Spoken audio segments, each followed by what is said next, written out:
يعني اساسا انا من البدايه انا لا اؤمن ب لا اؤمن بالقتل، لا اؤمن بالسلاح، لا أؤمن يعني طالما في حلول لها علاقه بالنضال المدني او بالنضال السلمي او بالحلول السياسيه.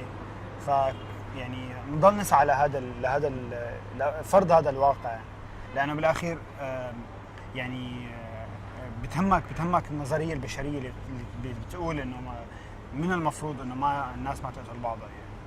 وبنضل نحاول يعني بالاخير ما لازم نوقف.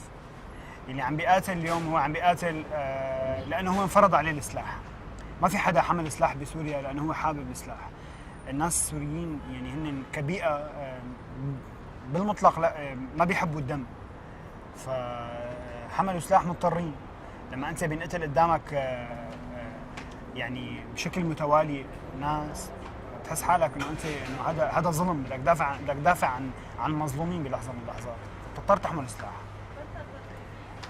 نحن يعني اللي عم يحمل سلاح عم يحمل سلاح، هو حر يعني بالاخير. هذا يعني ما فيني اقول واجبه او ما فيني اقول هذا حقه، ما بعرف انا قيم القصه، ولكن انه انا اللي فيني عم اشتغله بدي اشتغله. يعني كل انسان ياخذ شغله، وبالاخير انا هدول اللي حاملين سلاح اللي هن كانوا مع النظام ولا كانوا ضد النظام، بالاخير انه بدي يكون انا وياهم شركاء بهذا الوطن. يعني بدي اشتغل انا وياهم سوا لنرجع نبني هذا الوطن وترجع الناس تعيش بخير وسلام.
بحس بالذنب او بحس بندم لمشاركتي.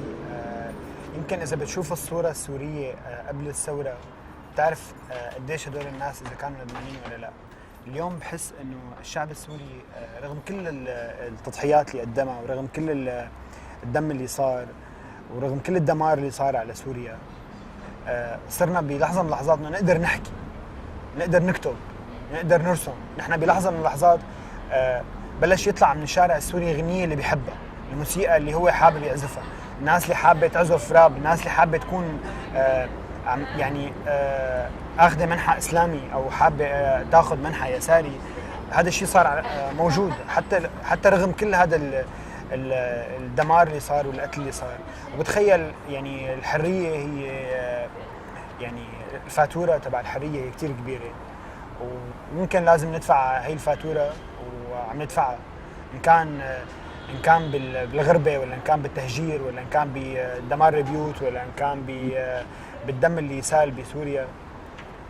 ماني ندمان أبداً بالمطلق. ويمكن شوي بنزعل وبنتضايق إنه هيك عم بصير فينا وهيك عم بصير بكل السوريين، ونزرع في جواتنا كثير من الأشكال البشعة اللي لها علاقة بالعنف والحقد وإلى آخره. بس بنفس الوقت في عزيمة كتير قوية، في حلم كنا عم نحلم فيه. بدنا نعيش بهذا البلد بكل حرية بكل ديمقراطية، نحسه بيشبهنا ورح نضل نسعى يعني. وهو إزالة النظام هو المرحلة الأخيرة يعني. إزالة النظام هو يمكن بداية الطريق. رح نكفي، رح نكمل، ما ندمانين أبدا.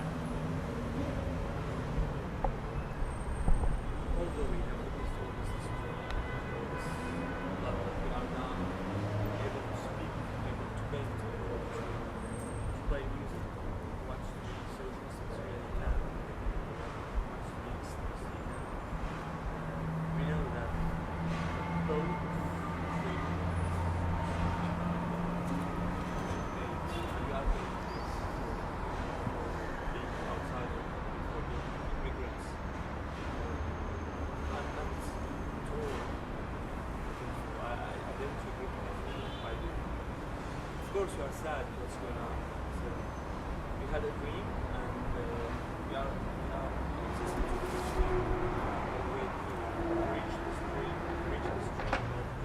to live in a country which is not which at all. I think troubling the regime is the first step, but then we have more steps to build a country which feels like us. Can you tell me how he felt when he left to Europe? Did he feel helpless? How did he feel? Could he still be in contact with the revolution? Or was he just a zombie? يعني الوقت اللي هربت يعني على شو شعرت يعني حسيت اني غليت من العلاقه بالثوره حسيت اني شخص عاجز ما قادر اعيش. هلا شو حسيت وقت طلعت برات البلد بشكل عام هو يعني لا كان في ضل اغلب التواصل موجود مع كل الشباب اللي عم يشتغل على الارض واغلب الناشطين الموجودين، وحتى عملنا اكثر من قصه لها علاقه بنشاطات برا. وحتى يعني كان بيهمني المجتمع الاوروبي يشوف شو هي الثوره السوريه. التقيت مع كثير احزاب يعني ان كان يساريه ولا غيرها بفرنسا ولا وصلنا للبرلمان الاوروبي، وصلنا للامم المتحده بس لنفهم الناس شو هي الثوره السوريه وليش قامت وشو الفرق بين اللي بيشوفوه الناس بوسائل الاعلام واللي بيشوفوه على الحقيقه، اللي شفناه نحن على الحقيقه.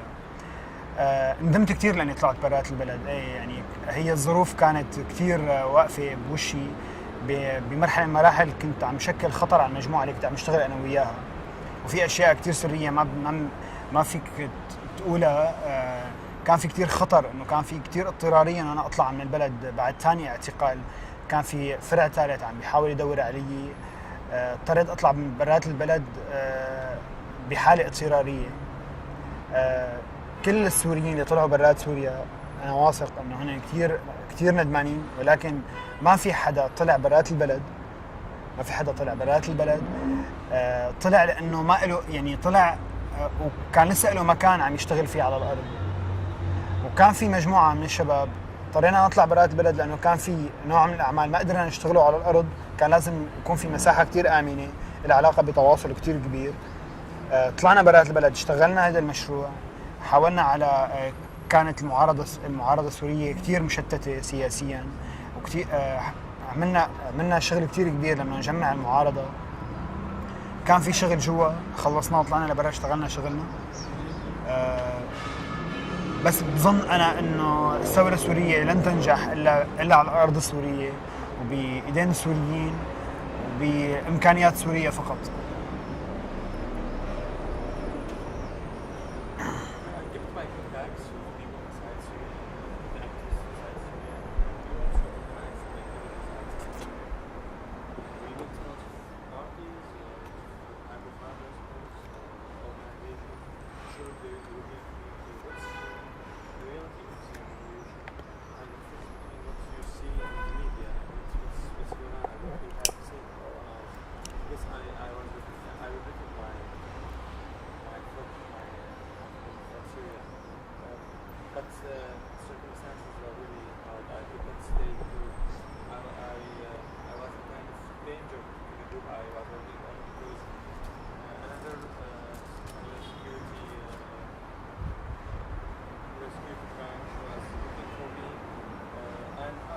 So me and some other guys, we had to leave because we wanted a safe place to work, because we were working with a project and that project needed a safe place.